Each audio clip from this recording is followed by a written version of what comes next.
Daqui a pouco nós vamos participar da ceia do Senhor, mas o alimento verdadeiro, né? Nós temos aqui diante de nós a mesa com pão, com cálice, que é o símbolo do corpo de Cristo e do sangue de Cristo. Mas o alimento verdadeiro que nós comemos aqui no culto, nós temos uma simbologia, daqui a pouco que nós vamos provar, que nós vamos comer. Mas o alimento verdadeiro é o que nós vamos ver agora, é a palavra de Deus. É isso que nos sustenta, é isso que nos mantém de pé, é a revelação de Jesus Cristo através da sua palavra. Sem isso, irmãos, a nossa fé é como a fé de Tomé. É uma fé, como diz para falar o termo mais científico, é uma fé claudicante. Você sabe o que é claudicante, né? Eu sou um claudicante. É uma fé manca. Eu sou manco, depois que fiz essa cirurgia e não consegui mais caminhar direito, então eu sou manco.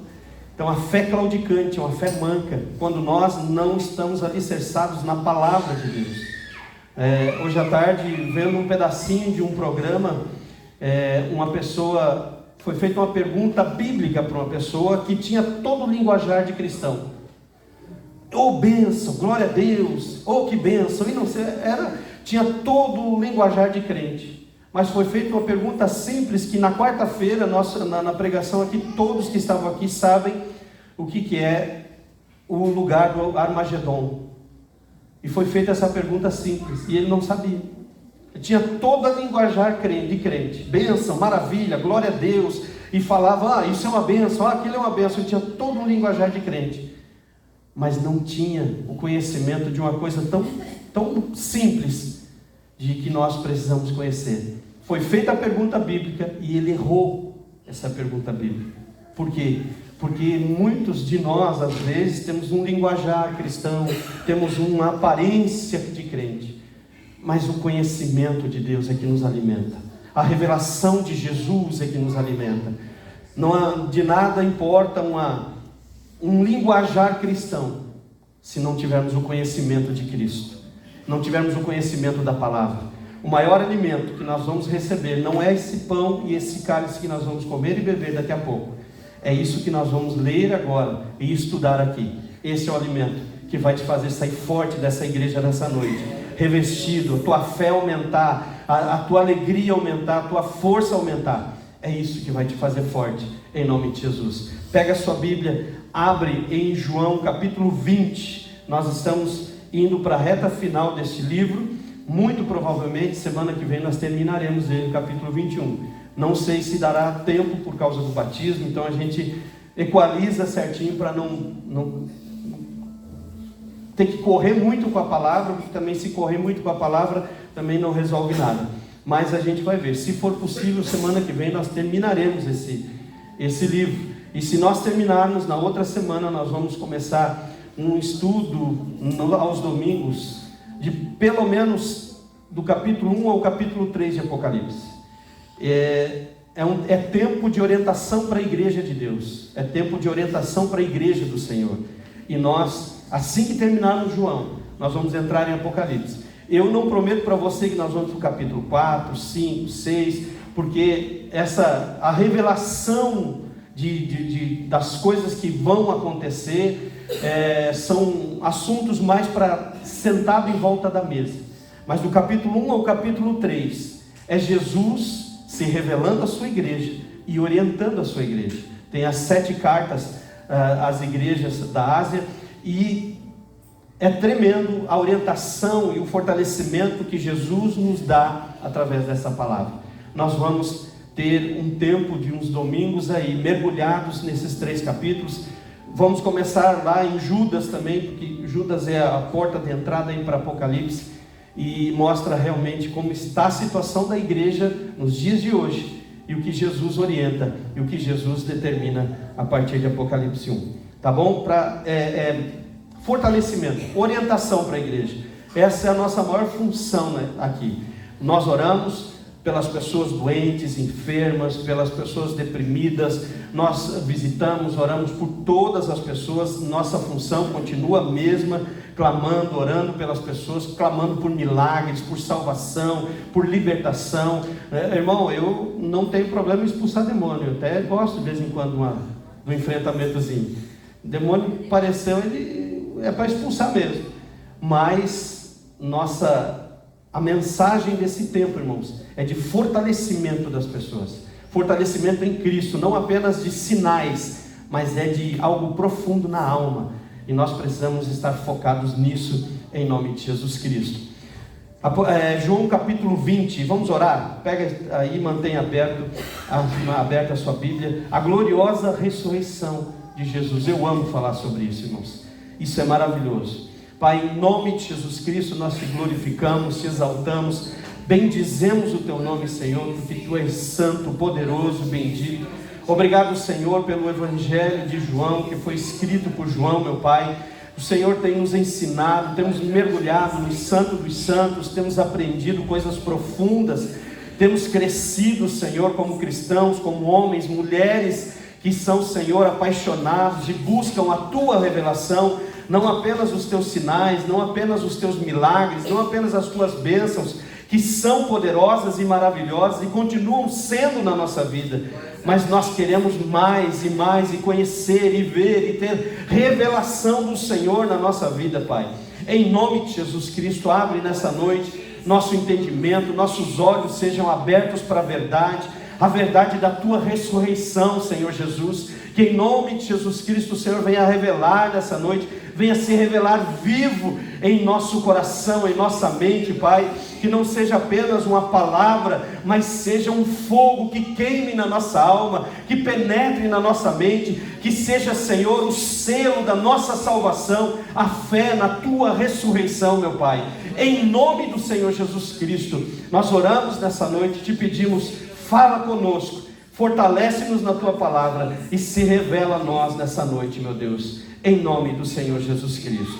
Irmãos, mantenha a Bíblia aberta e presta atenção. Nós vamos, até 2 domingos aí atrás, nós falamos muito da morte, da crucificação e da morte de Jesus, e nós aprendemos muitas coisas sobre isso, mas hoje nós vamos falar da gloriosa ressurreição de Jesus.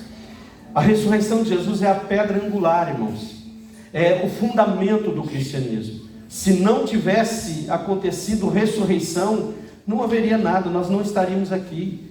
A morte de Jesus foi importantíssima, mas a ressurreição de Jesus é o nosso fundamento. Porque Jesus ressuscitou, é porque nós estamos aqui. Porque se ele não houvesse, como foi prometido, se ele não tivesse ressuscitado, de nada estaria acontecendo e nós não estaríamos aqui. Porque muito se faz festa no Natal, o nascimento de Jesus, mas pouco se comemora a ressurreição de Jesus. Porque Jesus ressuscitou, é porque nós temos vida hoje e temos salvação. Um Cristo vencido pela morte não poderia salvar a si mesmo e muito menos a nós. O apóstolo Paulo, tratando da importância vital dessa poderosa verdade, afirmou que a morte de Cristo não foi um acidente, nem sua ressurreição uma surpresa, porque ele disse, ele morreu segundo as Escrituras, e ele ressuscitou segundo as Escrituras. Não é um plano A, nem um plano B de Deus. Jesus morreu, agora nós vamos ter que arrumar uma maneira para fazer alguma coisa. Não, já estava escrito. O Senhor Jesus morreu segundo as Escrituras. 1 Coríntios 15, 1 e 2 fala isso. Irmãos, venho lembrar-vos o Evangelho que vos anunciei, o qual recebestes e no qual ainda perseverais. Por ele também sois salvos, se retiverdes a palavra como vô-la preguei, a menos que tenhas crido em vão. Antes de tudo vos entreguei o que também recebi, que Cristo morreu pelos nossos pecados, segundo as Escrituras, e foi sepultado e ressuscitou ao 3º dia, segundo as Escrituras. O que nós vamos ver aqui não é um plano B de Deus, não é uma surpresa, já estava escrito. Deus programou a nossa salvação, a nossa libertação do pecado, a nossa vida eterna já foi preparada por Deus, já foi programado por Deus e passou pela morte e a ressurreição de Cristo. E nós estamos aqui hoje. Jesus morreu segundo as Escrituras e ressuscitou segundo as Escrituras. Está escrito. Sem a ressurreição de Cristo, a nossa fé seria vã. Seria vã e a nossa pregação seria vazia. porque nós estaríamos pregando alguém que continua morto, mas seria vazia a pregação. Sem a ressurreição de Cristo não haveria remissão de pecados quanto ao passado, nem esperança quanto ao futuro. Esse tema, ressurreição, é muito importante estar guardado em nossa alma, em nossa mente, em nosso coração, porque sem isso não haveria perdão do pecado do passado, e nem esperança quanto ao futuro. E por causa disso, irmãos, muitas foram as tentativas para varrer da história as evidências da ressurreição de Cristo. Você sabia que alguns críticos das Escrituras chegaram a dizer que Cristo não morreu? Que Cristo não morreu? As pessoas, e muitos lutam para provar essa tese, que Cristo não morreu.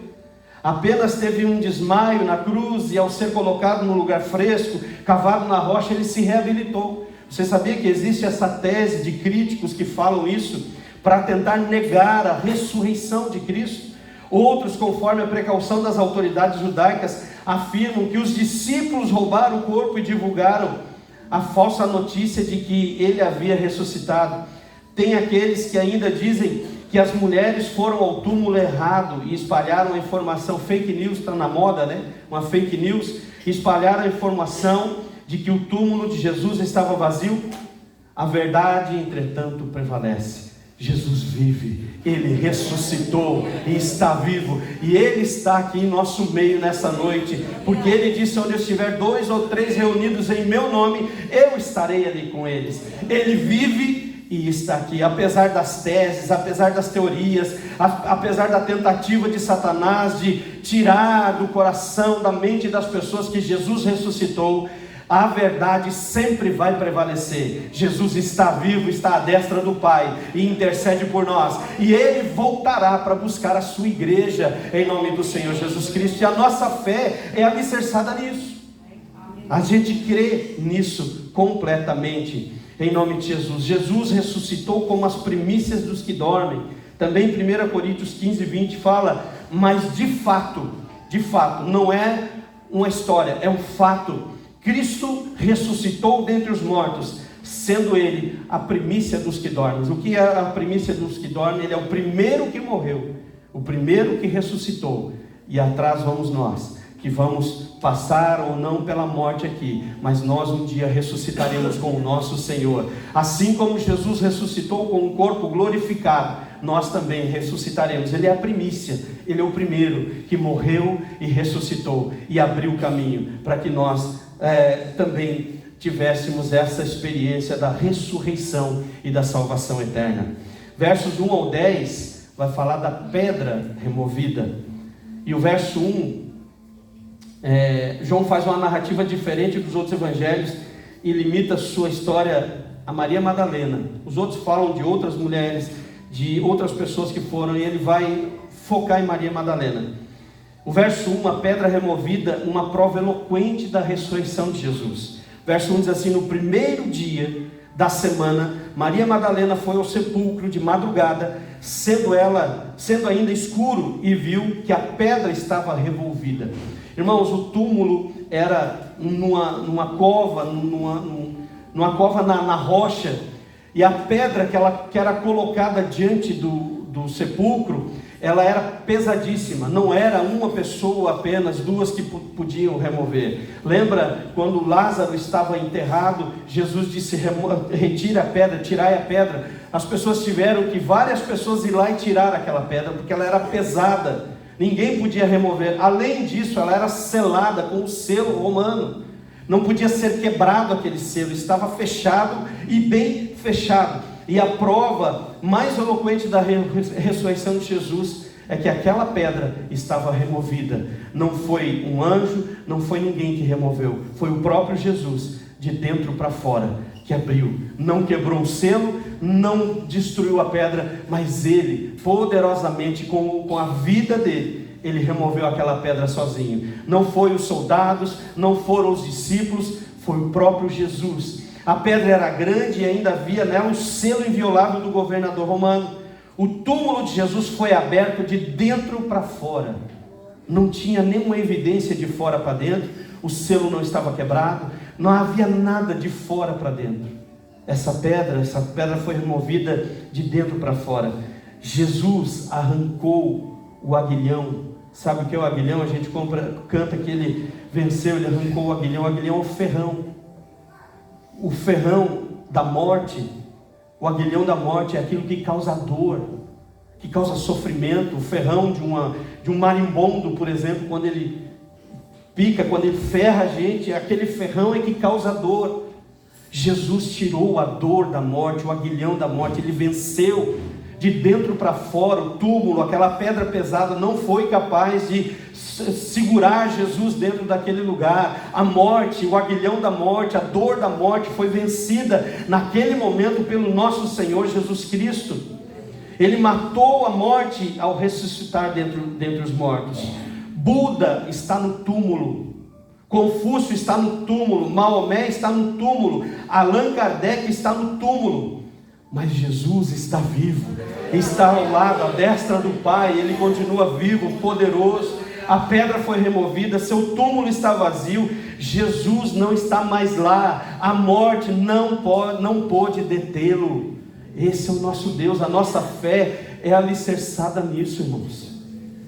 Eu vejo tanta coisa, as pessoas alicerçando a fé em uma pessoa poderosa, em uma denominação, em uma igreja, em tantas coisas. Não, porque essa pessoa vai me ajudar. Irmão, só quem pode nos ajudar é o Senhor. Só quem tem poder para fazer algo na nossa vida é o Senhor Jesus, porque Ele venceu a morte, Ele é poderoso para nos abençoar. Por isso, alicerce a sua fé nesta revelação, que Jesus ressuscitou e Ele está vivo. No verso 2, a remoção do corpo é uma crendice infundada. Então correu e foi, Maria Madalena correu e foi ter com Simão Pedro e com outro discípulo, a quem Jesus amava, o próprio João que escreveu esse evangelho, discípulo amado, e disse-lhes: tiraram do sepulcro o Senhor, e não sabemos onde o puseram. Isso foi uma palavra que, segundo João, a própria Maria Madalena, que andou com Jesus, que ouviu Jesus falando da ressurreição, da morte e da ressurreição, quando ela viu removida, ela saiu correndo e foi a Pedro e João e disse: olha, o túmulo está vazio, removeram, tiraram Jesus de lá e nós não sabemos. Maria Madalena é destacada no primeiro relato da ressurreição de cada um dos 4 evangelhos, mas só aqui ela aparece sozinha. E foi ao sepulcro de madrugada, e ao ver a pedra removida, correu ao encontro de Pedro e de João, para lhes dar a notícia. Porém, no coração dela só havia uma possibilidade: que alguém teria tirado o corpo do Senhor do sepulcro, e eles não sabiam onde haviam colocado. Os olhos de Maria e dos discípulos ainda não tinham sido abertos para compreender o fato glorioso da ressurreição. Foi uma surpresa, eles ainda não tinham entendido, os olhos ainda não estavam abertos, apesar de ter ouvido muito essa mensagem, que Jesus ressuscitaria ao 3º dia. O coração ainda não estava firme isso, os olhos ainda não estavam abertos. Então a primeira reação dela foi dizer: tiraram o corpo do mestre daqui e levaram para algum lugar que nós não sabemos. Do verso 3 ao 10, o sepulcro vazio representa o berço da nossa fé. É onde a nossa fé é embalada, onde a nossa fé é cuidada, onde a nossa fé é alicerçada. O sepulcro vazio é o berço da fé do cristão. Nós cremos nisso, em nome do Senhor Jesus Cristo. Vamos ler do versículo 3 ao 10. Saiu, pois, Pedro e o outro discípulo e foram ao sepulcro. Ambos corriam juntos, mas o outro discípulo correu mais depressa do que Pedro e chegou primeiro ao sepulcro. E abaixando-se, viu os lençóis de linho, todavia não entrou. Então Simão Pedro, seguindo-o, entrou no sepulcro, ele também viu os lençóis e o lenço que estivera sobre a cabeça de Jesus, que não estava com os lençóis, mas debaixo, num lugar à parte. Então entrou também o outro discípulo que chegara primeiro ao sepulcro, e viu e creu. Pois ainda não tinham compreendido a Escritura, que era necessário ressuscitar ele dentre os mortos. E voltaram os discípulos outra vez para casa. Pedro e João correram ao sepulcro. João, o discípulo amado, por ser mais jovem, correu primeiro, chegou primeiro, mas é Pedro quem entra no túmulo primeiro. Ali eles veem os lençóis e o lenço que cobriu o seu rosto. Ainda estavam diante da mais poderosa evidência da vitória de Cristo sobre a morte. O túmulo de Jesus vazio é o berço da fé. João, ele usa nesse texto aqui, irmãos, 3 termos gregos diferentes para a palavra ver. O primeiro é no versículo 5, o verbo no versículo 5 significa somente espiar, o olhar de relance. Veja no versículo 5, e abaixando-se viu os lençóis. Esse primeiro viu que João teve, ele não foi profundamente, ele apenas espiou. Ele viu, ele se abaixou, espiou, viu de relance que só tinha os lençóis, não tinha mais um corpo, mas ele viu de relance. A segunda expressão que ele usa no verso 6, o verbo significa olhar com cuidado, observar. Então Simão Pedro chega e entrou no sepulcro e ele também viu os lençóis. Agora Pedro já não está mais espiando como João estava espiando. Pedro já entra no sepulcro e começa a analisar com mais atenção toda a área, toda a situação. Significa olhar com cuidado. Nos 3 versículos fala que eles viram, ele viu, Pedro viu, João viu, mas primeiro João viu, espiou. Segundo, Pedro, ele começou a observar, e lá no versículo 8, o verbo significa perceber com uma compreensão intelectual. Caiu a ficha, falando no português bem mais claro, ele entendeu. O verso 8 diz, então entrou também o outro discípulo, João entrou com Pedro, e chegara primeiro ao sepulcro, e viu, e depois que diz que ele viu, e creu. Ele espiou, ele analisou a situação, e depois eles creram que Jesus Cristo havia ressuscitado. E é isso que nós devemos fazer. Nós não devemos viver apenas espiando o túmulo de vez em quando. Parece que ele ressuscitou mesmo, parece só tem lençol aí, parece só tem o lenço que estava na cabeça. Eu convido você a entrar no sepulcro vazio de Cristo nessa noite, observar com atenção. E isso hoje nós estamos fazendo na palavra de Deus, observar com atenção cada palavra escrita aqui, cada frase escrita aqui, cada versículo escrito aqui. Analise com atenção, observe com atenção, porque só assim você vai crer. Quando você observar, analisar toda a situação, você vai lembrar da promessa. Ele disse que ressuscitaria, e verdadeiramente ele ressuscitou. Aí entrou no coração, e aí entrou na mente.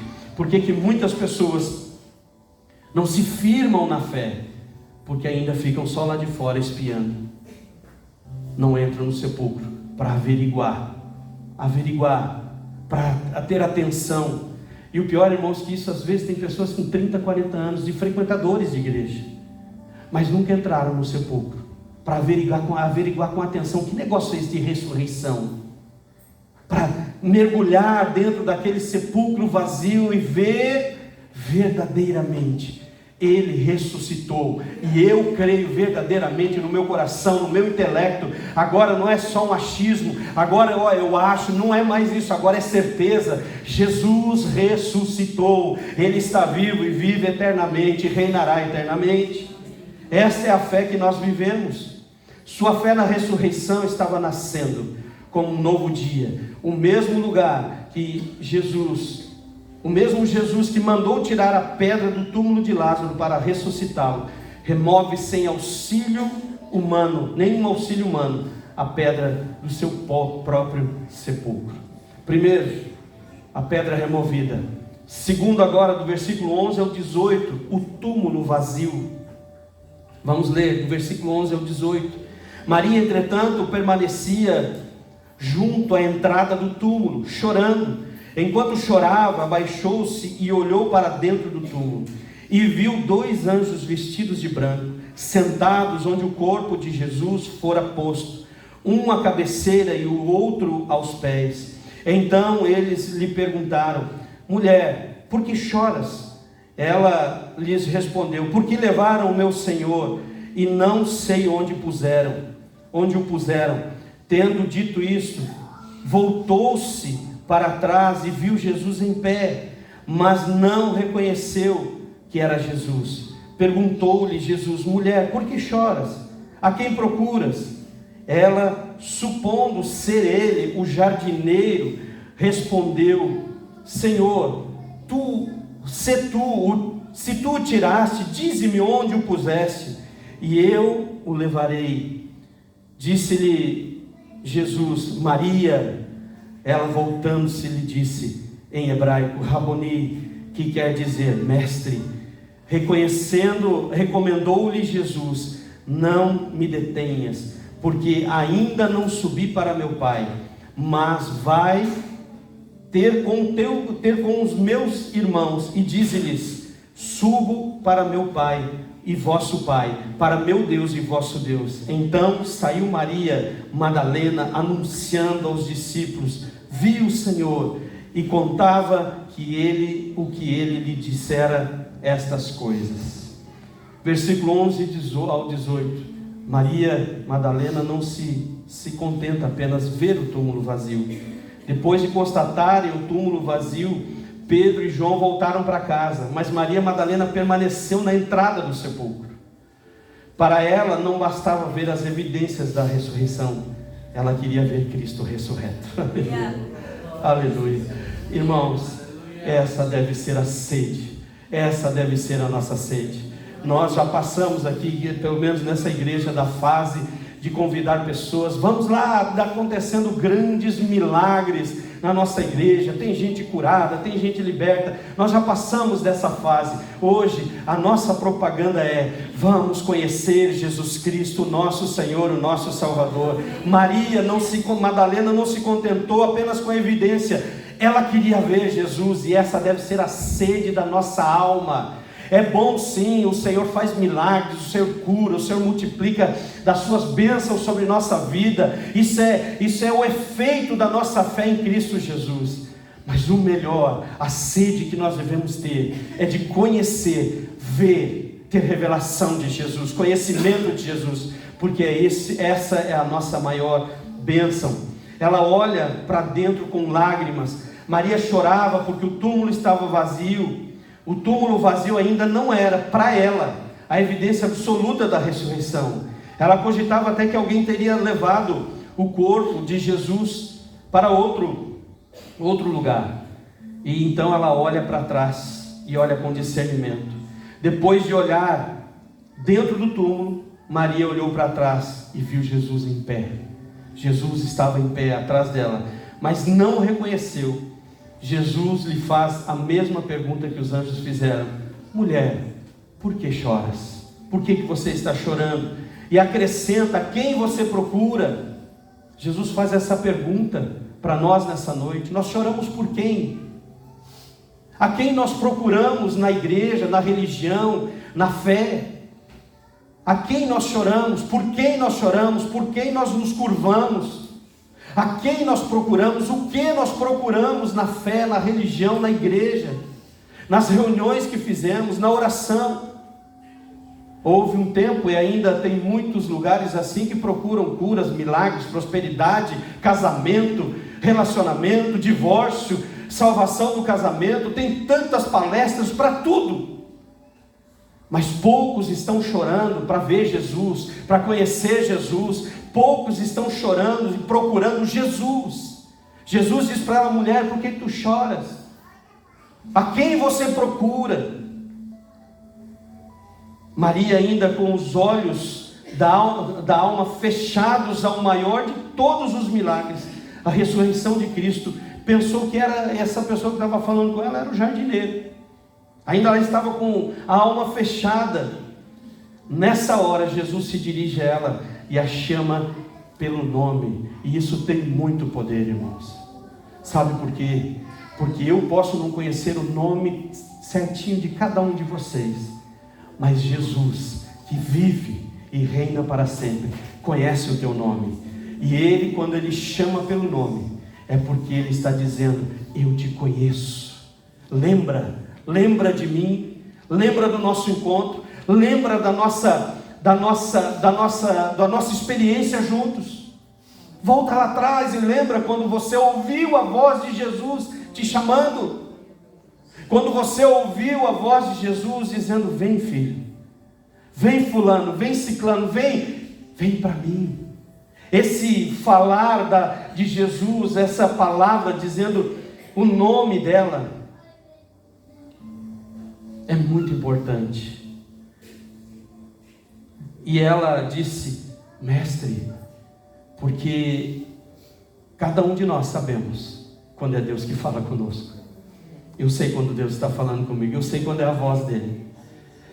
Aleluia. Eu sei quando é a voz dele. E ela olha na hora e diz: mestre, Raboni, é o Senhor que está vivo. Ela lutou por isso, irmãos. Ela chorou por isso, ela buscou isso, ela não ficou apenas naquela evidência religiosa, histórica. Ela disse: eu quero ver Ele. E o mestre se apresentou: buscar-me-eis e me achareis, quando me buscardes de todo o vosso coração. Todos aqueles que se aproximam de Deus, o Senhor se revela a eles. O Senhor se revela. A primeira aparição de Jesus foi a Maria Madalena. Essa mulher de quem Jesus expeliu 7 demônios, tornou-se, irmãos, a primeira testemunha ocular de sua ressurreição e a primeira missionária dessa maravilhosa notícia, as boas novas, o evangelho, a boa notícia. Ele ressuscitou, Ele está vivo. Esta mulher estava empilhada de demônios, tinha 7 demônios terríveis nela. Jesus expulsa esses demônios e depois ela tem a oportunidade de ser a primeira pessoa a ver Jesus ressurreto. E isso nos mostra que Jesus não está interessado no nosso passado. Se nós o conhecermos como mestre, como Senhor, como nosso Salvador, o nosso passado vai ficar no mar do esquecimento, e Ele vai nos usar, Ele vai nos dar a oportunidade de fazer grandes coisas para Ele. Esta mulher que outrora era empilhada de demônios, muitas pessoas podiam dizer: ela não presta para nada, isso vai morrer, isso não tem jeito na vida. Agora é a primeira missionária, a primeira pessoa que teve o privilégio de ver Jesus ressurreto. Ainda hoje tem doutrinas por aí: porque mulher não pode pregar, mulher não sei o que, mulher não... irmãos, tem muita coisa. Mas o próprio Jesus se apresentou primeiro a uma ex-endemoniada e disse para ela: vai e prega essa notícia para os meus irmãos. Vai e fala que eu estou vivo. Jesus não faz acepção de pessoas. Ele ama todos nós. Ele apaga o nosso passado e nos dá a oportunidade de fazer grandes coisas para Ele. Do verso 17 ao 18, ela olha para frente e fala aí, que nós lemos: Jesus ordena que Maria não o detenha, porque ele ainda não havia subido para seu pai. Ou seja, não me para agora, eu tenho muitas coisas para fazer ainda, eu ainda não subi. O que Jesus quis dizer com isso? Que a comunhão ininterrupta que Maria desejava só aconteceria depois que ele subisse para o Pai. É essa comunhão que nós temos hoje. Não era aquela comunhão física, é a comunhão espiritual, é Ele morando dentro de nós. Eu não subi para o Pai ainda, não me detenhas. A comunhão, na verdade, recomeçaria, mas seria mais rica, bendita e permanente. Ele não estaria mais em carne, mas Ele estaria pelo seu Espírito, agora não apenas ao nosso redor, mas dentro de nós. Esta é a comunhão que nós temos com o nosso Deus hoje. Ele não está pregado numa parede, pendurado numa cruz. Ele não está nas paredes da igreja. Ele não está na Bíblia aberta em cima da nossa mesa. Ele está dentro de nós. Essa é a comunhão que Jesus quer conosco. Seria a comunhão com o Senhor glorioso no Espírito e com a igreja. Jesus lhe dá uma missão. Jesus se apresenta para Maria e dá uma missão. Todos nós que temos conhecimento de Jesus, temos esta mesma missão. Nós recebemos esta missão. Vá ter com os seus irmãos e anuncie a minha ressurreição. Ninguém, irmãos, ninguém que conhece Jesus consegue, que teve essa experiência de ver Jesus ressuscitado. Ela teve a experiência de ver visivelmente, mas nós, eu já vou falar isso, somos bem-aventurados por algo maior que Jesus falou, que conhecemos Jesus, não conseguimos ficar calados. Aonde estamos, nós falamos dele, nós apresentamos ele. Nós não falamos da nossa igreja, nós não falamos do nosso pastor, nós não falamos dos nossos músicos que cantam maravilhosamente, nós falamos de Jesus. Jesus, Ele morreu, Ele ressuscitou, Ele não está pendurado numa parede, Ele está vivo e Ele reina para sempre. Nós falamos dele. Jesus disse: vai, apresenta, mostre para os teus irmãos, pregue para eles, avise eles que eu ressuscitei. Maria, nós vimos no último versículo, que Maria não discute nem protela a decisão. Ela não fica assim: mas eu quero ficar mais um pouquinho aqui contigo, está tão gostoso aqui. Ela sai imediatamente. E a anunciar aos discípulos o que viu e ouviu. É impossível, irmãos, é impossível ter uma visão do Cristo glorificado sem ter pressa de proclamar esse fato glorioso. É impossível. Aquele que conhece Jesus glorificado, ele não está preso nas coisas desse mundo, anunciando tantas coisas, eu não tinha rede social antes de 2020, que eu fui candidato aí para ser candidato a vereador, fiz rede social, e depois daquela experiência terrível, eu disse: eu vou acabar com essas redes sociais, não quero, só vou ter o WhatsApp para ter o contato com os irmãos. Mas o Espírito Santo falou no meu coração, ele disse: não, mantenha, mas a partir de hoje, tudo que você colocar na tua rede social, aponte para Jesus Cristo. E você pode ver que já há 4 anos, eu não boto praticamente foto minha, disso, daquilo, de situações da minha vida. Tudo que está nas minhas redes sociais, aponta para Jesus. Aponta para Jesus. É versículo bíblico, é pregação, é palavra, é informação sobre a igreja, sobre eventos, sobre trabalho, sobre tudo é para Jesus. Fale dele, use as suas redes sociais, aponte para Jesus. Olha, tem tanta gente falando tanta bobagem nas redes sociais. Vamos usar essa ferramenta que é forte, que é poderosa e que é boa quando bem usada, para falar dele, para mostrar Jesus, para apresentar Jesus. Quem conheceu Jesus ressuscitado, Jesus vivo, não consegue ficar conversando sobre outras coisas. Só vai conversar sobre ele, só vai anunciar ele. Não vai ficar parado em algum lugar, mas vai em frente, anunciando Jesus. Verso 19 ao 23, as portas trancadas. Vamos ler do 19 ao 23. Ao cair da tarde daquele dia, o primeiro dia da semana, trancadas as portas da casa onde estavam os discípulos, com medo dos judeus, veio Jesus, pôs-se no meio e disse-lhes: paz seja convosco. E dizendo isto, lhes mostrou as mãos e o lado. Alegraram-se, portanto, os discípulos ao verem o Senhor. Disse-lhes, pois, Jesus outra vez: paz seja convosco. Assim como o Pai me enviou, eu também vos envio. E havendo dito isto, soprou sobre eles e disse-lhes: recebei o Espírito Santo. Se de alguns perdoares os pecados, são-lhes perdoados, e se lhes retiverdes, serão retidos. Vamos ver o que ele está falando isso. Jesus ressuscitou no domingo pela manhã, e apareceu aos discípulos pela primeira vez ao cair da tarde do mesmo dia, do mesmo domingo. Nesse dia os discípulos estavam de portas trancadas com medo dos judeus. Está escrito aqui que nós lemos. Eles estavam com as portas trancadas com medo. As portas trancadas pelo medo e pela falta de paz. O versículo 19 fala isso, que nós lemos aqui. Antes do Pentecostes, os discípulos estavam escondidos atrás das portas, trancadas, por causa do medo dos judeus. Depois do Pentecostes, foram presos por falta de medo. Eles foram para trás das grades, porque eles não tinham mais medo de anunciar Jesus. Antes de serem cheios do Espírito Santo, eles estavam escondidos atrás das portas, trancadas, de medo. Mas depois de serem cheios do Espírito Santo, eles foram presos atrás das portas, por não ter medo de pregar e anunciar o nome de Jesus ressurreto, o Deus Todo-Poderoso.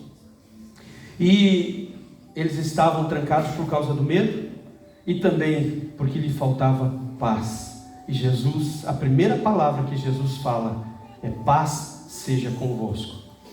A igreja do Evangelho Quadrangular, ela usa esse cumprimento de Jesus como nosso cumprimento: paz seja convosco. Tem outras igrejas que usam paz do Senhor, tem outras igrejas de paz e graça, mas tudo isso não passa de formalidade. O que importa é que a paz de Jesus, que Jesus nos dá, está na nossa vida verdadeiramente. E quando nós chegamos e dizemos: paz, meu irmão, é porque eu estou transmitindo o que eu tenho para aquela pessoa. Eu não digo paz para as pessoas apenas porque é o nosso cumprimento oficial. Ah, se eu não disser paz, não digo isso.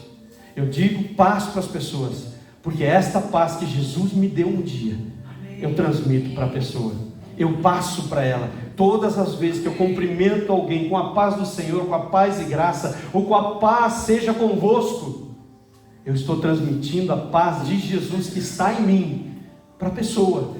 E muitas vezes a pessoa não está em paz, mas quando você diz paz, você transmite a paz de Cristo para ela, e naquele momento ela é transformada.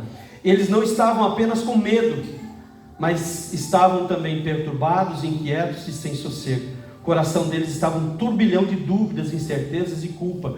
E pode ser que o nosso coração nesses dias está assim. Nós estamos num turbilhão de incerteza, culpa, medo.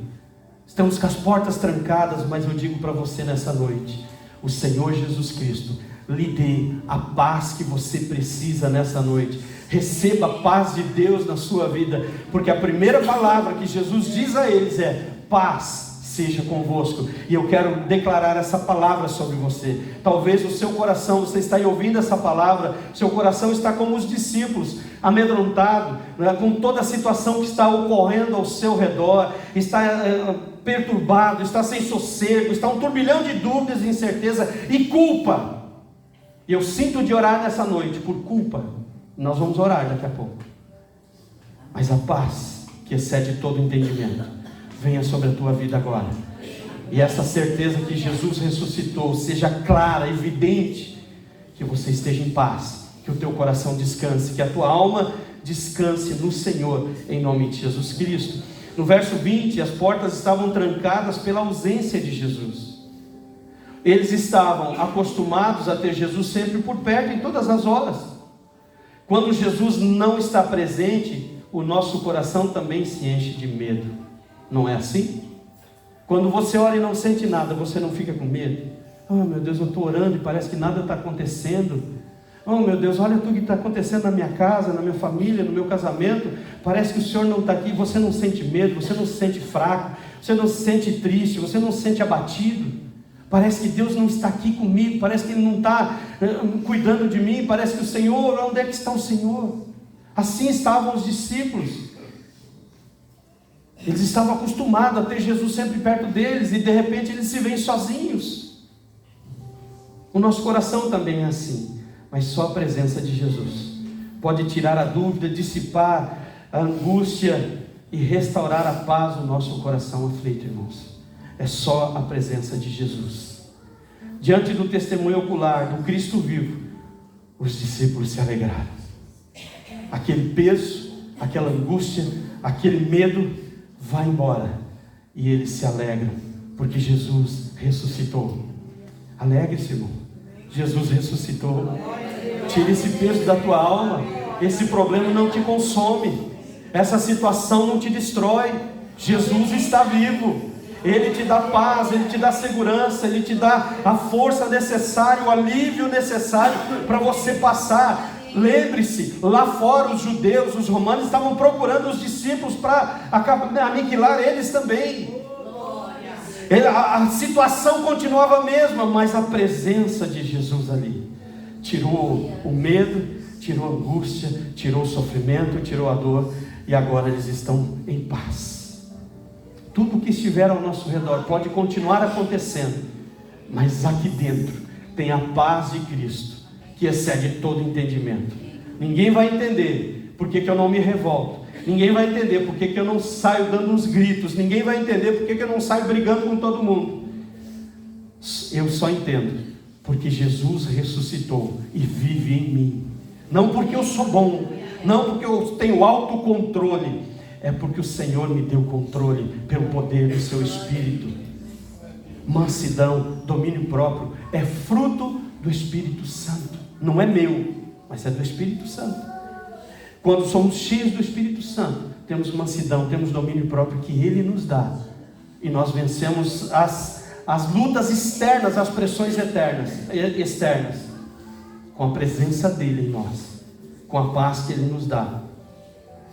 O verso 21 diz que as portas estavam trancadas por falta de quê? De propósito.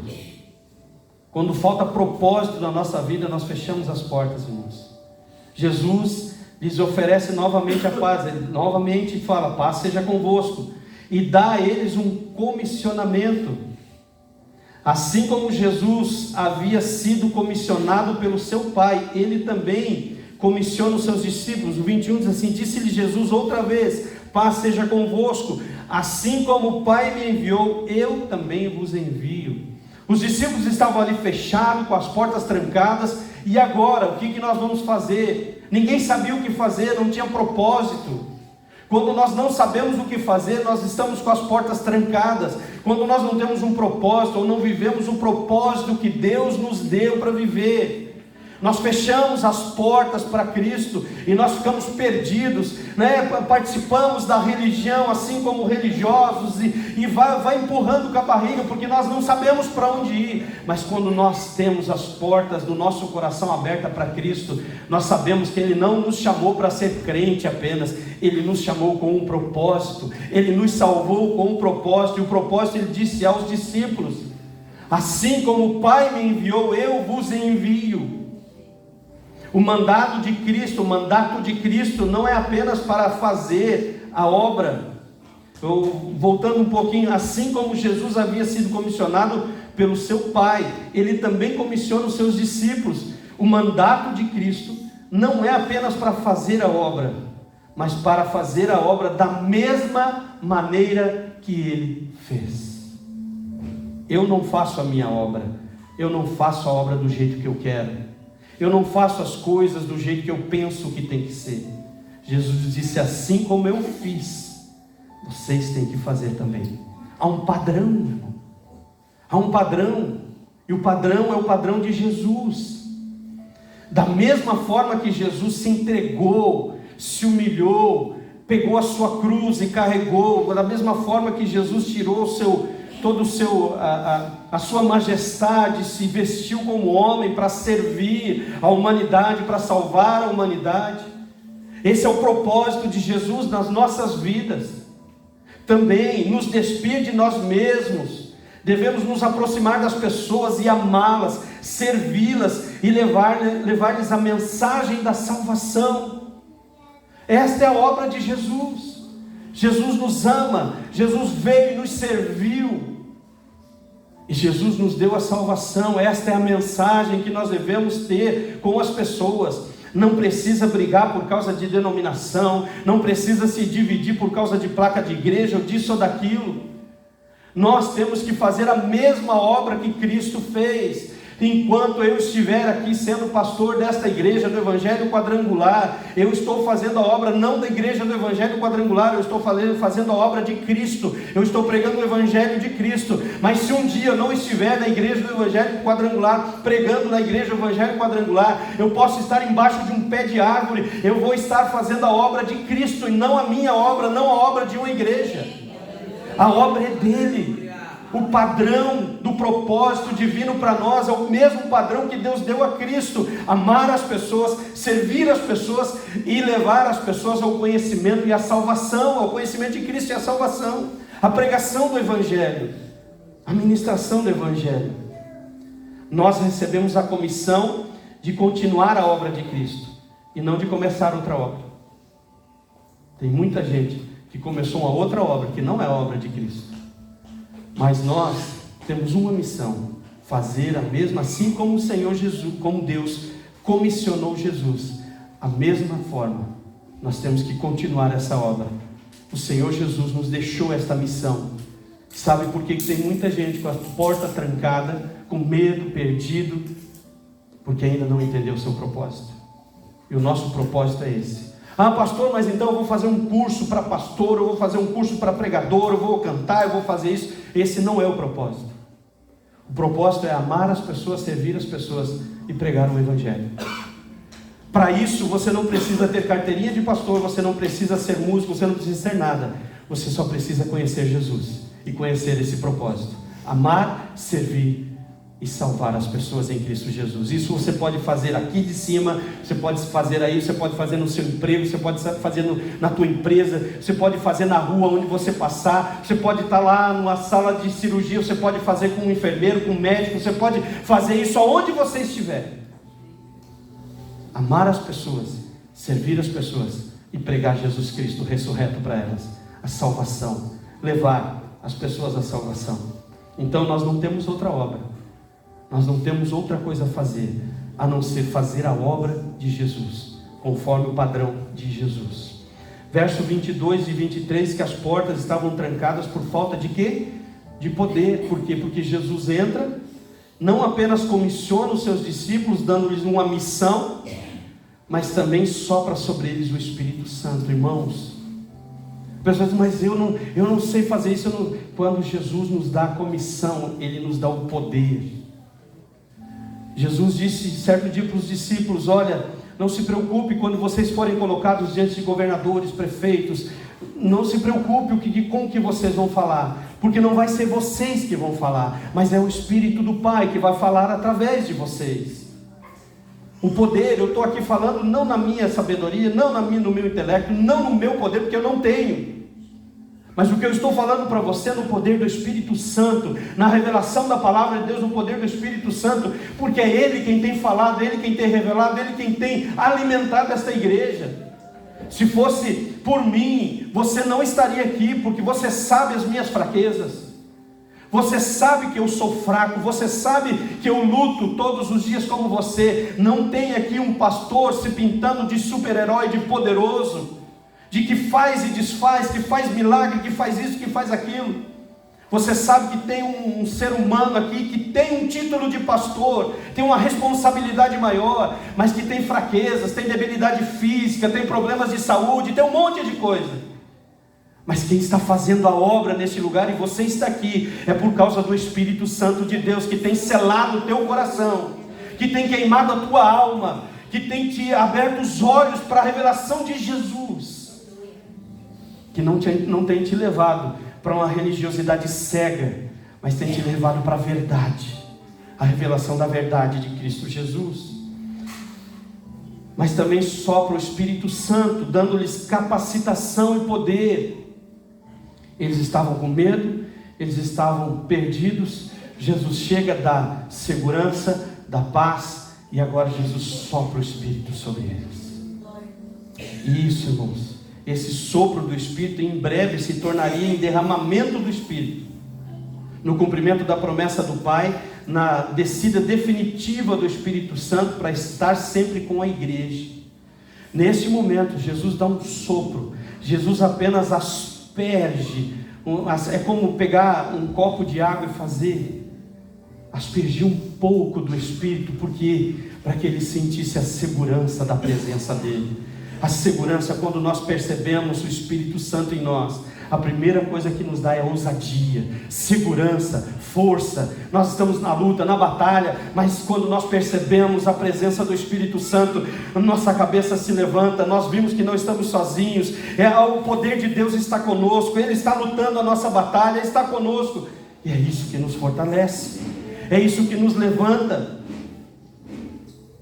Os discípulos aqui são aspergidos com a graça do Espírito, mas não cheios com o seu pleno revestimento de poder, que só virá em Atos 2. Mas aqui, Jesus já marca eles. Ele asperge um pouco de graça e de poder sobre eles, eles percebem isso. A expressão no verso 23 não deve ser entendida, irmãos, como no contexto da igreja. Verso 23, vamos entender esse verso, parece meio controverso. Ele diz: se alguns perdoardes os pecados, são-lhes perdoados, se lhes retiverdes, serão retidos. Parece que a gente tem o poder de perdoar e de não perdoar, mas não é isso que Jesus está falando, e isso não é o contexto da igreja aqui em Mateus 18, que é entre os irmãos. Mateus 18, Jesus está ensinando, quando um irmão peca, o que eu devo fazer, eu devo conversar, eu devo perdoar não 7 vezes, mas 70 vezes. Não é nesse sentido que Jesus está falando, mas sim em referência ao mundo. A nossa função, irmãos, é pregar o Evangelho a todos. Alguns ouvirão e se converterão, o perdão vai chegar neles. Eles vão ouvir o mesmo Evangelho que você está ouvindo e vão se converter.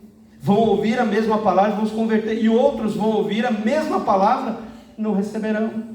A nossa função não é perdoar ou não perdoar, a nossa função é pregar o mesmo Evangelho. Mas alguns vão ser perdoados porque vão receber o Evangelho, vão receber a palavra, vão crer no Evangelho, vão crer em Cristo, entregar a sua vida para Cristo. Outros vão receber a mesma palavra e vão dizer: eu não quero isso. E infelizmente eles não vão receber esse perdão, porque eles não receberam a palavra. Eles ouviram o Evangelho, mas não receberam no seu coração. A função do pregador é declarar a palavra, e é Deus quem, na verdade, perdoa ou retém. É Deus quem conhece todas as pessoas que estão ouvindo essa mensagem aqui. Deus conhece o coração de cada um, e Ele sabe no coração de quem está entrando e de quem não está entrando. Então a minha função aqui é anunciar esse Evangelho, é anunciar essa palavra. Não é de convencer você, não é de pegar você, andar do teu lado 24 horas por dia, não faça isso, não faça aquilo. A minha missão é anunciar esse Evangelho. E Deus conhece o seu coração, e Ele sabe o coração que está recebendo essa palavra nessa noite. E em nome de Jesus Cristo, Ele tem a bênção preparada. Verso 24 ao 29, como eu falei antes, a fé claudicante, nós já estamos indo para o final. Diz assim: ora, Tomé, um dos 12, chamado Dídimo, não estava com eles quando veio Jesus. Tomé não estava quando Jesus chegou. Disseram-lhe então os outros discípulos: vimos o Senhor. Mas ele respondeu: se eu não vir nas suas mãos o sinal dos cravos, e ali não puser o dedo, e não puser a mão no seu lado, de modo algum acreditarei. Passados 8 dias, estavam outra vez ali reunidos os discípulos, e Tomé com eles. Estando as portas trancadas, veio Jesus, pôs-se no meio e disse-lhes: paz seja convosco. E logo disse a Tomé: põe aqui o dedo e vê as minhas mãos. Chega também a mão e põe no meu lado. Não sejas incrédulo, mas crente. Respondeu-lhe Tomé: Senhor meu Deus, Senhor meu e Deus meu. Disse-lhe Jesus: porque viste, creste. Bem-aventurados os que não viram e creram. Isso é maravilhoso, irmãos. Isso é maravilhoso. Na primeira aparição, aos discípulos Tomé não estava presente, ele já não estava na comunhão. Quem não está na comunhão não recebe a revelação. Marca essa palavra aí. Isso veio agora, desceu quentinha. Quem não está na comunhão não recebe a revelação. Você pode estar junto, mas não em comunhão. Você pode estar do lado, mas não em comunhão. Aqui Tomé não estava nem no ambiente. Os outros receberam a revelação, viram Jesus, e ele não, porque ele não estava na comunhão, ele não estava junto com os discípulos. Quando nós estamos numa só direção, numa só comunhão, numa só visão, num só desejo, num só anseio, o Senhor se revela a todos nós, e todos nós contemplamos a sua glória. Tomé não estava lá. Quando foi informado do fato glorioso, duvidou. Porque quem não está na comunhão intensamente com Cristo, com a igreja, com os irmãos, duvida das coisas espirituais, duvida da revelação de Jesus. Não tem, mas como que aconteceu isso? Não, eu só acredito vendo. Esse era o lema dele, eu só acredito vendo. No verso 24 e 25, Tomé não acreditou no relato dos irmãos, estava convencido que a morte era o fim, e por isso não tinha nenhuma expectativa que ele ressuscitasse. O lema de Tomé era esse: eu quero ver para crer, né? Quando a pessoa não está na comunhão, não está junto, ela não tem o entendimento espiritual que os outros estão tendo, e ela tem que ver. Não, eu preciso ver isso. No verso 26 e 27, 8 dias depois, Tomé é confrontado pelo próprio Jesus. Mesmo assim, o Senhor Jesus tem misericórdia, irmãos. Mesmo na nossa incredulidade, Ele nos ama, e Ele deu a chance, a oportunidade a Tomé de provar. E a Bíblia diz: provai e vede que o Senhor é bom. E não é fazer prova de Deus, é comer dele, se alimentar dele. É literalmente comer de Deus. Quando nós comemos, nos alimentamos dele, nós vamos ver que Ele é bom. Não é fazer prova: se tu és bom mesmo, se tu existe, faz tal coisa. Não, isso é besteira. É provar Deus, é viver nessa intimidade com Ele. Tomé estava presente novamente, as portas estavam trancadas, e Jesus aparece milagrosamente entre eles. A porta estava trancada, ninguém abriu a porta, mas Jesus aparece. Nos versos 28 e 29, ao ser confrontado, Tomé responde a Jesus: Senhor meu e Deus meu. Mesmo depois de duvidar, Jesus lhe deu a chance. Então ele reconheceu Jesus. Mas em seguida, Jesus reafirma que ele precisou ver para crer. Mas felizes são aqueles que não viram, mas creram. Você não está vendo uma imagem aqui de Jesus? Nem procure, né? Tem os filmes, tem o The Chosen, tem um monte de coisa, tem os filmes, tem uma imagem de Jesus, e as pessoas fixam essa imagem como se Jesus fosse. Nem procure isso. Nós não precisamos ter a imagem de Jesus. Um dia nós estaremos diante dele, face a face, então o veremos como ele nos vê. Mas creia que Ele está vivo, que Ele está contigo. Aonde você andar, Ele está contigo. Felizes são aqueles que Jesus disse que não viram, mas creram. Olha o que Pedro fala em 1 Pedro 1,8: mesmo não o tendo visto, vocês o amam. Você ama Jesus? Mas onde é que você viu Jesus? Você sabe se ele é bonito, se é feio? Você sabe como é que você ama ele se você não viu? É isso que Jesus está dizendo: felizes são aqueles que creram. Você, Tomé, creu porque você viu, tocou nas feridas. Mas aqueles que não viram e creram, esses são felizes, esses são bem-aventurados. Pedro diz, 1 Pedro 1,8: mesmo não o tendo visto, vocês o amam, e apesar de não o verem agora, creem nele e exultam com alegria indizível e gloriosa. Quando você estava cantando aqui, adorando, cantando as canções que nós cantamos aqui, você estava vendo alguém? Mas você estava entusiasmado, seu coração feliz, seus olhos abertos, cantando, adorando a Ele. Você não estava vendo, mas esta glória que nós recebemos, esta é a alegria que nós recebemos. Eu não preciso ver, eu creio que Ele vive eternamente e virá nos buscar, que Ele está aqui conosco pelo Espírito Santo, revelando esta palavra a nós, queimando o nosso coração com esta palavra, selando nossa mente, nosso intelecto, nossa vida com esta palavra. Não é a pregação de um pastor, não é a doutrina de uma igreja, é Cristo vivo se revelando a nós através da sua palavra, e é isso que sela a nossa alma, é isso que sela o nosso coração. E o verso 30 e 31, para nós encerrarmos, há um propósito estabelecido desse evangelho. Diz assim: na verdade fez Jesus diante dos discípulos muitos outros sinais, que não estão escritos nesse livro. Estes, porém, foram registrados para que creiais que Jesus Cristo, o Filho de Deus, Jesus é o Cristo, o Filho de Deus, e para que, crendo, tenhais vida em seu nome. É um propósito. João, eu vou encerrar aqui.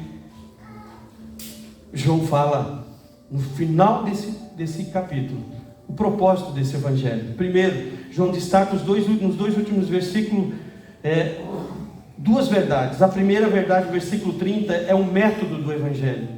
O apóstolo João deixa claro que não foi exaustivo em tudo que ele registrou.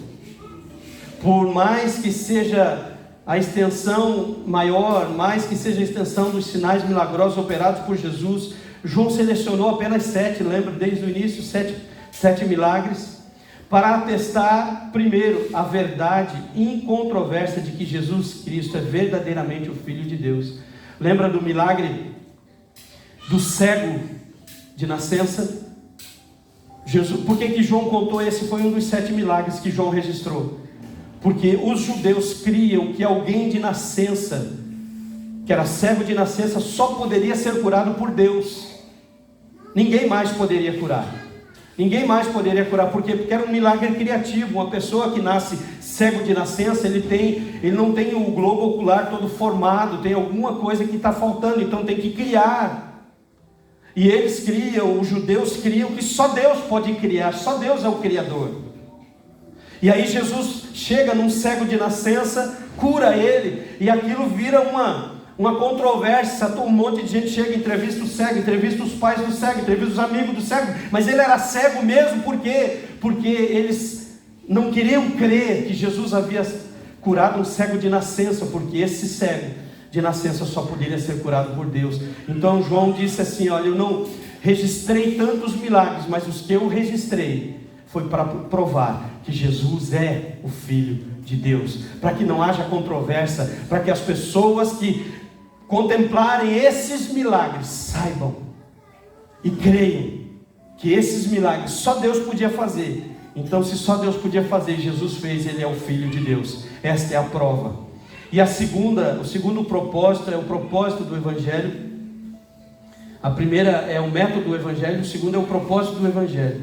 João tem 2 propósitos em mente ao escrever esse Evangelho. O primeiro deles é apresentar Jesus como o Cristo, o Messias, o Filho de Deus. O segundo é mostrar que a vida eterna é uma oferta dada a todos aqueles que creem no seu nome. Ele diz aí: para que tenhais a vida eterna. Creu que Jesus Cristo é o Filho de Deus, que ele foi apresentado para que vocês creiam que Jesus é o Filho de Deus, para que tenhais a vida eterna. Para ter a vida eterna, tem que crer que Jesus Cristo é o Filho de Deus. É o único requisito. Não são os meus méritos, não são as coisas que eu faço, não são as coisas que eu pratico. É a fé que eu tenho em Jesus Cristo, o meu Senhor e meu Salvador. Eu creio e confesso que Jesus Cristo é o Filho de Deus que veio a este mundo em carne, sofreu, foi humilhado, morreu, mas ressuscitou ao 3º dia e subiu aos céus, está à destra do Pai. E eu creio que Ele voltará para nos buscar. Ele prometeu e Ele vai cumprir. É nisso que a nossa fé está alicerçada, não mais nada mais do que isso.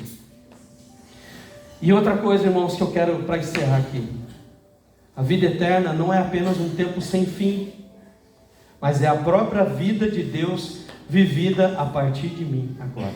Presta atenção em mim, não se preocupe com nada. Agora eu fecho aqui, irmão. Se você perder isso, o cristão, a vida eterna não é apenas um tempo sem fim. A pessoa diz: então agora nós vamos viver para sempre. Que bom, a vida eterna é um tempo sem fim. Não é apenas isso. A vida eterna é a própria vida de Deus vivida a partir de agora. Você conheceu Jesus? Você entregou a sua vida para Jesus? Você já está vivendo a vida eterna. Você já entrou na vida eterna. Você não se perdeu mais. Você não está mais perdido. Você foi achado, você foi buscado, resgatado. das trevas, da ilusão, da mentira, do engano que você vivia, estavam mortos nos seus pecados e delitos, mas Ele te encontrou, te resgatou, e você agora está salvo. Você já está vivendo a vida eterna. Não é apenas um tempo sem fim, é a vida de Deus vivida a partir de agora, do exato momento que você conheceu Ele. Você já está vivendo a vida dele em você. Você já está vivendo a vida eterna. O cristão não precisa morrer para começar a ter a vida eterna. Ele já tem em Cristo Jesus. Você não precisa morrer. Aí a pessoa diz, eu vou morrer para ter a vida eterna. Não, nós já podemos viver a vida de Deus agora, a vida eterna. Nós já podemos viver. Nesse mundo nós teremos aflições, tudo bem, temos que passar lutas, batalhas, a carne sofre, temos dores, temos problemas, temos dificuldades, temos muitas coisas, mas um dia tudo isso vai acabar. Mas nós já estamos vivendo a vida eterna agora. Vai acabar as dores, o sofrimento, a morte, o choro, vai acabar, e nós estaremos diante dele. Ele vai enxugar das nossas lágrimas todas, no nosso rosto, nos nossos olhos, todas as lágrimas. Não haverá mais dor, nem pranto, nem luto, nem funeral. Não vai haver mais morte, nem luz elétrica haverá, porque Ele é a nossa luz. Ele brilha a sua luz em nós. Viva a vida eterna desde já. Você pode estar no meio de um mundo caído, mas a sua vida está nas mãos do Senhor Todo-Poderoso, que morreu e ressuscitou para te salvar. Nós podemos ainda habitar num mundo tenebroso, mas nós vivemos na vida eterna com Cristo Jesus, e um dia nós estaremos com Ele no paraíso. Portanto, para encerrar, os músicos já podem vir para o altar. Portanto, embora o propósito de João seja primeiramente evangelístico, deve-se admitir que por toda a história da igreja, esse evangelho serviu não só como um meio para alcançar descrentes. O evangelho de João não é apenas um meio para falar de milagres, como os outros evangelhos focam muitos mais milagres do que João. João falou só de 7 milagres. Mas o evangelho de João não é apenas para isso, para alcançar pessoas que não creem em Cristo, mas por causa do conteúdo que nós estamos vivendo aqui há meses já, também é um meio de instrução, edificação e conforto para os crentes.